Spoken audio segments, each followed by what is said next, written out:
Hi everyone, welcome to our channel full blank. நான் உங்கள் சிவம். இன்னைக்கு நம்ம கனா காணும் காலங்கள் சீசன் 3 எபிசோட் 65 68 வரைக்கும் டிஸ்னி பிளஸ் ஹாட்ஸ்டார் ரிலீஸ் ஆயிருக்கு. இந்த 4 எபிசோட் பத்தாங்க ரிவ்யூ பண்ண போறோம். அதுக்கு முன்னாடி நம்ம சேனல் பார்க்குற வியூவர்ஸ், நம்ம சேனல் ஃபுல் பிளாங்கை இது வரைக்கும் நீங்க சப்ஸ்கிரைப் பண்ண மறந்துருந்தா மறக்காம சப்ஸ்கிரைப் பண்ணிட்டு பாருங்க. வாங்க ரிவ்யூக்குள்ள போலாம். கனா காணும் காலங்கள் சீசன் 3 போன வீக் சசிகுமார் வீட்டுக்கு எல்லாருமே திருவிழாக்கு போயிடுறாங்க. அங்க போனே அவங்க வீடெல்லாம் சுத்தி பாக்குறாங்க. அவங்க அப்பாலாம் பயங்கரமான கதையெல்லாம் சொல்றாங்க. நம்ம பொண்ணுங்கெல்லாம் ட்ரெடிஷனல் ட்ரெஸ்ல பயங்கரமா கலக்குறாங்க. ஸோ அதோட தாங்க போன வீக் முடிச்சிருந்தாங்க. எபிசோட் 65 டிசப்பாயிண்டிங் வேணும். இந்த எபிசோடோட ஸ்டார்டிங்ல நம்ம பசங்க எல்லாருமே சாப்பிட உட்காந்துருக்காங்க. அப்ப மதி வந்து நம்ம சக்தி கிட்ட கேக்குறாங்க, இந்த ட்ரெஸ்ல நான் எப்படி இருக்கேன்னு சொல்லலையே சக்தின்னு. உனக்கு என்ன மதி, நீ ரொம்ப அழகா இருக்க ட்ரெடிஷனல் வேர்ல அப்படின்னு யாமினி கேக்குறாங்க. நீ இந்த ஊர் பொண்ணு மாதிரியே மாறிட்டேன் யாமினி, பெயிண்டிங்ல வர மாதிரி ரொம்ப அழகா இருக்குன்னு சொல்றாங்க. உங்க 2 பேரோட நிக்கிதா பாருங்க பழைய பட ஹீரோயின் மாதிரி இருக்காங்கன்னு அப்ப எல்லாம் பயங்கரமா கிண்டல் பண்றாங்க. நம்ம ஏகாம்பரம் வந்து நம்ம பிரியாவை பார்த்து என்ன சொல்றாங்கன்னா, நீ ரம்பா மாதிரியே இருக்கேன்னு அப்ப புஜ்ஜி பாபு கிண்டல் பண்றாங்கடா, இதெல்லாம் உனக்கு அடுக்குமாடா, என்னடா பொய் சொல்லிட்டு இருக்க அப்படின்னு அப்ப எல்லாருக்கும் சாப்பாடு போடுறாங்க. உருளைக்கிழங்கு வச்சே பசங்களாம் ஷாக் ஆகிறாங்க. டே என்னடா உருளைக்கிழங்கு வைக்கிறேன்னா பின்னாடி வருதுடா அப்படின்னு சொல்லி சசிகுமார் சொல்றாங்க. சொன்னேனே எல்லாரும் சாப்பிட ஆர்வமா உட்காந்துருக்கும் போது நம்ம பூஜா மட்டும் தனியா உட்காந்துருக்காங்க. அப்ப நிக்கிதா ஜனல்லாம் சொல்றாங்க, பாட்டி அவளுக்கு மட்டும் ஸ்பெஷலா கவனிக்கிறாங்க போடனே, அவ வெஜ்ஜில் அதனால அப்படிதான் சொல்லிட்டு பாட்டி வந்து அவங்களுக்கு வேற சாப்பாடு கொடுக்குறாங்க. அப்ப வந்து சசிகுமார்கிட்ட கேட்கறாங்க, டேய் என்னடா சாம்பார் ஊத்திக்கிட்டு இருக்க அப்படின்னு. அப்ப சசிகுமாரோட அப்பா என்ன சொல்றாருன்னா, திருவிழா முடிகிற வரைக்கும் இதுதான்ப்பா, திருவிழா முடிஞ்சதுக்கு அப்புறம் தான் கறி கஞ்சிலாம், கொஞ்சம் அட்ஜஸ்ட் பண்ணிக்கோங்கடா அப்படின்னு எல்லாரும் அப்படியே பாக்குறாங்க. அப்ப பாட்டி எல்லாரையும் கூப்பிட்டு இங்க வாங்கடா என்னடா சாப்பிட்றீங்கன்னு சொல்லி எல்லாருக்கும் ஊட்டி விடுறாங்க. இதெல்லாம் முடிஞ்சதுக்கு அப்புறம் எல்லாருமே ட்ரூத் ஆர் டேர் விளையாடுறாங்க. பயங்கர ஃபன் பண்ணிட்டு இருக்காங்க. அப்ப வந்து நம்ம மதிக்கு வந்து கேட்குறாங்க, மதி ட்ரூத் சொல்றாங்க. அப்போ வந்து உங்க கிளாஸ்ல யாரு க்ரஷ் உனக்கு அப்படின்னு சொல்லி கேட்டேன்னு, என்னடா இதெல்லாம் கேட்குறீங்க அப்படின்னு சொன்னே, சொல்லு அப்படின்னு. அப்ப அவங்களுக்குள்ள ஒரு இமேஜினேஷன் போறாங்க, சக்தி தான் சொல்லிட்டு. அப்ப எல்லாரும் கேட்கும் போது யாமினி டக்குன்னு என்ன சொல்றாங்கன்னா, என்ன மட்டும் தான் மதிக்கு பிடிக்கும், இதெல்லாம் ஒரு கேள்வியா அப்படின்னு சொல்றாங்க. அப்போ வந்து நம்ம மகேஷ் வந்து எப்படியாவது மகா பக்கம் வந்துடணும்டா அப்படின்னு சொல்லி நம்ம ரஞ்சித்கிட்ட சொல்றாங்க. ஏன்டான்னு கேட்டதுக்கு, இல்ல அவங்க ஃபேமிலி பத்தி நமக்கு ஒன்றும் தெரியாதுன்னு. மகா பக்கம் வந்தேனே நம்ம சசிகுமார் என்ன கொடுக்குறாருன்னா, நீ வந்து இப்ப கார்த்திக் வந்து ப்ரப்போஸ் பண்ணணும் அப்படின்னா என்ன சொல்ற அப்படின்னு, விளையாட்டுக்கு இதெல்லாம் ஒரு டேராடா அப்படின்னு சொல்லி கார்த்திக் கேட்கும் போது அப்ப வந்து மகா என்ன சொல்றாங்கன்னா, குணா சார் எங்க அம்மா, அதுக்கப்புறம் வந்து மலர் மிஸ் கழிச்சு நான் ஒன்னதான் நம்புறேன், இந்த ஃப்ரெண்ட்ஷிப்க்கு என்னன்னாலும் பேர் வச்சுக்கலாம், அது லவ் கிடையாது, இது ரொம்ப புனிதமான ஒரு ஃப்ரெண்ட்ஷிப் அப்படின்னு சொல்றாங்க. கடைசியா பாட்டில் விரட்டும் போது நிக்கிதா பக்கம் வந்தானே எல்லாரும் பாட சொல்றாங்க. அப்ப நிக்கிதா, நான் இதை தவிர எல்லாம் பண்றேன், என்ன பாட சொல்லாதீங்கன்னு சக்தி சொல்றாரு. ஒரு பாட்டு தானே நிக்கிதா, கேம் தானே. இல்ல சக்தி நான் பண்ண மாட்டேன்னு சொன்னேன். கார்த்தி என்ன சொல்றாரு, அப்ப ஆம் ரெஸ்லிங் விளையாடுங்க முஜிபாபோன்னு சொல்லிட்டு விளையாடுறாங்க. பயங்கரமா எல்லாரும் ஃபன் பண்ணிட்டு இருக்காங்க. அதோட தாங்க இந்த எபிசோட் முடியுது. Episode 66 no religious barriers. இந்த எபிசோடோட ஸ்டார்டிங்ல பொண்ணுங்க எல்லாரும் உட்காந்து ரூம்ல பேசிட்டு இருக்காங்க. அப்ப பிரியா என்ன கேட்கறாங்கன்னா, எல்லாரும் தூங்கும் போது அவங்க ரூமுக்கு போயிருவீங்களா அப்படின்னு. ஓ நீங்க தனியா படுக்க மாட்டீங்களா நிக்கிதா கேட்கறாங்க. இல்ல நான் தனியாவே படுத்து பழகிட்டேன், எனக்கு அன்கம்ஃபர்டபுளா இருக்கும் அப்படின்னு. ஒழுங்கா படு அப்படின்னு சொல்லி எல்லாரும் விளையாடுறாங்க. அடுத்த சீன்ல பாத்தீங்கன்னா நம்ம பசங்க எல்லாம் உட்காந்து பேசிட்டு இருக்காங்க. சசிகுமாரோட அப்பா வராங்க. டேய் நான் ஒரு கதை சொல்றேன்டா அப்படின்னு. அப்பா என்னப்பா அப்படின்றாங்க. அதுக்கு தாண்டா அப்பே சொன்ன தூங்கலான்னு கேட்டீங்கன்னு சசிகுமார் சொல்றாங்க. எல்லாரும் பேசிட்டு இருக்கும் போது விடிஞ்சிருதுங்க.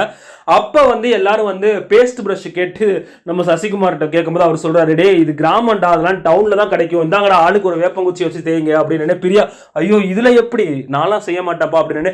வேற வழி இல்ல, இந்தாமா இதுதான் வழி அப்படின்னு சொல்றாங்க.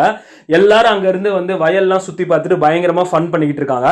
எல்லாரும் சேர்ந்து கோயிலுக்கு போறாங்க. அப்ப நம்ம பொண்ணுங்கெல்லாம் வரதை பார்த்துட்டு நம்ம ஜானு நம்ம ஏகாம்பரம் என்ன சொல்றாங்கன்னா, டே இங்க பாடுறா, இந்த ஊருக்கு வந்தனே இந்த ஊர் பொண்ணுங்க மாதிரியே மாறிட்டாங்க, எல்லாரும் அழகா இருக்காங்க பாரு அப்படின்னு. அப்ப பாட்டி வந்து எல்லாருக்கும் திருஷ்டி சுத்தி போடுறாங்க. எல்லாருக்கும் அர்ச்சனை பண்ண நிக்கிறாங்க. அப்ப நம்ம வந்து ஒரு விஷயம் ஒண்ணு நடக்குதுங்க. நம்ம ஜானுன்னு சொன்னே பூசாரி, என்னது ஜானா, வேற மதத்துக்காரனா இந்த கோயிலுக்கு வரக்கூடாது, முதல் வெளியே போனேனே. அப்ப சசிகுமார் அப்பா வந்து சொல்றாங்க, கருப்பு சாமி சொன்னாரா, திருவிழாங்கிறதே எல்லாரும் ஒன்னா கொண்டாடுறதுக்கு தான். இந்த கோயிலோட உங்களுக்கு வரலாறு தெரியுமா, உங்க மேல பயங்கர மரியாதை வச்சிருக்கான், அவன் என் வீட்டு பிள்ளை, அவனை பொண்ணு நானும் கிளம்பிடுவேன் அப்படின்னு. ஐயா நீங்க போயிட்டா எப்படியான்னு, பூஜை பண்ணுங்க அதெல்லாம் சாமி ஏத்துக்குவாரு அப்படின்னு சொல்றாங்க. எல்லாரும் அங்க இருந்து சந்தோஷமா சாமி கும்பிட்டு போறாங்க. அடுத்த சீன்ல பாத்தீங்கன்னா நம்ம பூஜா வந்து ஆட்டுக்குட்டி கூட விளையாண்டுக்கிட்டு இருக்காங்க. கரீனா இது பேர் அப்படின்னு சொல்லி சசிகுமார்ட்ட சொல்றாங்க. கரீனாவா அப்படின்னு அவங்க அப்பா சொல்றாரு. நாளைக்கு வரைக்கும் தானே, என்னனாலும் வச்சு கூப்பிடுங்க அப்படின்னு சொல்றாங்க. அப்ப பூஜா இருந்துட்டு கேட்கறாங்க, என்னது நாளைக்கு வரைக்கும் அப்படின்னு. உனக்கு அப்ப இது என்னன்னே தெரியாதா? ஆமா நீங்க படையல் போட்டு சாமி தானே கும்பிட போறீங்க. இல்ல ஆடு வெட்டி தான் கும்பிடுவோம், அதுதான் கெடா வெட்டு அப்படின்னு பூஜா பயங்கரமா அழுதுட்டு போறாங்க. அப்போ வந்து நம்ம மகாவும் ஜனனி என்ன சொல்றாங்கன்னா, நாங்க பாத்துக்கிறோம், அவளுக்கு இதெல்லாம் புரியாது, இந்த ஊர் கலாச்சாரம்லாம், நீ போ உங்க அம்மா உன்னை கூப்பிடுறாங்கன்னு சொல்லி சசிகுமார்ட்ட சொல்றாங்க. அதோட தாங்க இந்த எபிசோட் முடியுது. Episode 67 movie time.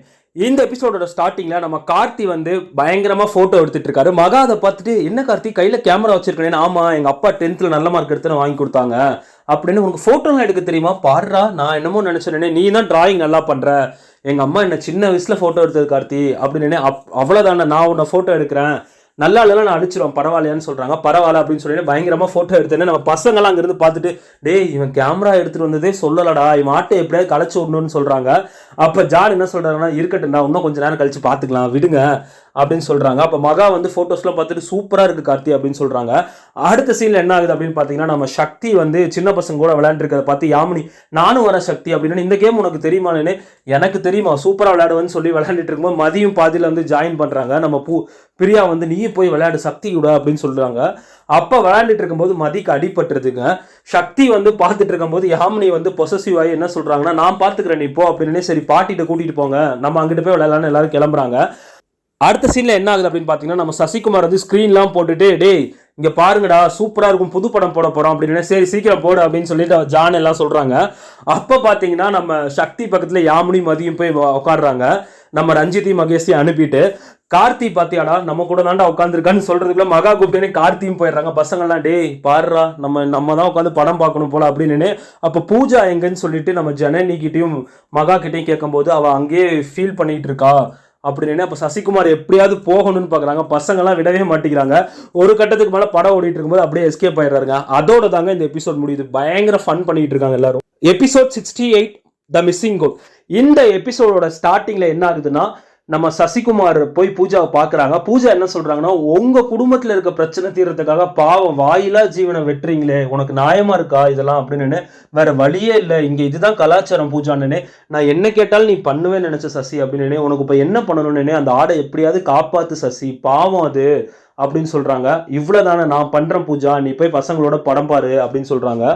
எல்லாரும் தூங்குனதுக்கு அப்புறம் சசிகுமார் எப்படியோ ஆடை வந்து பிடிச்சி தப்பிக்க வச்சிடறாருங்க. காலையில சசிகுமாரோட அப்பா எந்திரிச்சுன்னு ஆடை கணன்னு பயங்கரமா சத்தம் போடுறாங்க. சசிகுமாரோட அப்பா வெளியே வந்து பாக்குறாருங்க. டேய் என்னடா பண்றீங்க, ஆடை எப்படா இதாச்சு, வாழ வந்தான் வீட்டுக்குள்ளே வந்து ஆடு திருடுற அளவுக்கு ஆயிடுச்சா, எல்லாரும் போய் தேடுங்க, ஆடு இல்லாம அவனும் வீட்டுக்கு வரக்கூடாது, சசிகுமார் நீ போய் பசங்களெல்லாம் கூட்டு போய் தேடுறா அப்படின்னு சொல்றாங்க. அப்ப சசிகுமார், ஜானு, கார்த்தி, ஏகாம்பரம், புஜிபாபு நின்றுட்டு இருக்காங்க. அப்ப புஜிபாபு என்ன சொல்றாருன்னா, டேய் நல்லா ஏமாத்திட்டடா, ஆடு சாப்பிடலான்னு வந்தா ஆடையே காணண்டா, எங்களை ஏமாத்துறியான்னு சொல்லி ஜான் ஏகாம்பரம் பயங்கரமா சத்தம் போடுறாங்க. சசிகுமார் என்ன சொல்றா, டேய் தேடலாண்டா, எப்படியோ கண்டுபிடிச்சிடலாண்டா, வாங்கடான்னு போய் தேடுறாங்க.